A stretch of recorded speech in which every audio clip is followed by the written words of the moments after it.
এখানে বেশ কিছু ধরনের খাদ্যপণ্য যেমন হচ্ছে এডিবল জেল, লিচি ড্রিঙ্কস ও আরও হচ্ছে আর্টিফিশিয়াল ড্রিঙ্কস উৎপাদন হচ্ছিল, যেগুলোর ক্ষেত্রে আমরা কাগজের ব্যত্যয় দেখেছি। তারা মূলত হচ্ছে সিদ্ধিরগঞ্জ, নারায়ণগঞ্জের ঠিকানায় এগুলো উৎপাদন এবং মজুতকরণ করছিল, যেটা আইনত দণ্ডনীয় অপরাধ। ফেবার ফুড প্রোডাক্টসকে 1 লক্ষ টাকা জরিমানা।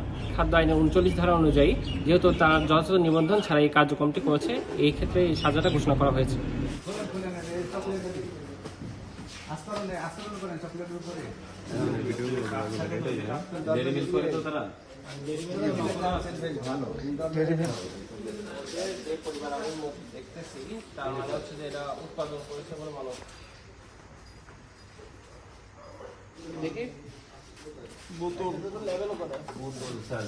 প্ল্যানিং আছে আর কি পাওয়ার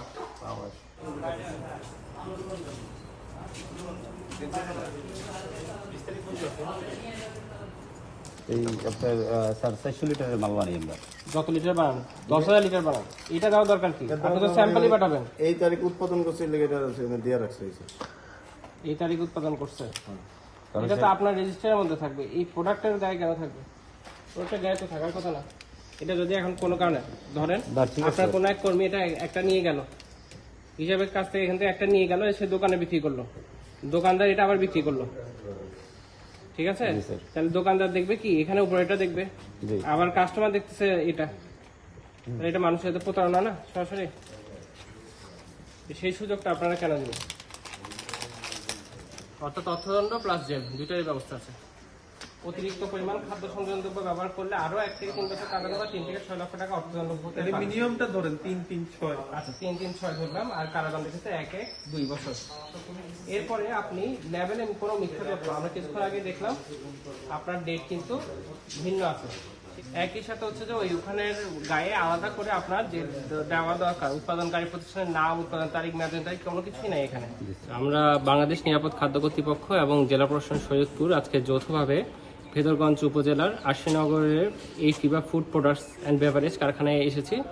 আমরা সরজমিনে তদন্ত করে দেখেছি এখানে বেশ কিছু ধরনের খাদ্যপণ্য যেমন হচ্ছে এডিবল জেল, লিচি ড্রিঙ্কস ও আরও হচ্ছে আর্টিফিশিয়াল ড্রিঙ্কস উৎপাদন হচ্ছিল, যেগুলোর ক্ষেত্রে আমরা কাগজের ব্যত্যয় দেখেছি। তারা মূলত হচ্ছে সিদ্ধিরগঞ্জ, নারায়ণগঞ্জের ঠিকানায় এগুলো উৎপাদন এবং মজুতকরণ করছিল, যেটা আইনত দণ্ডনীয় অপরাধ।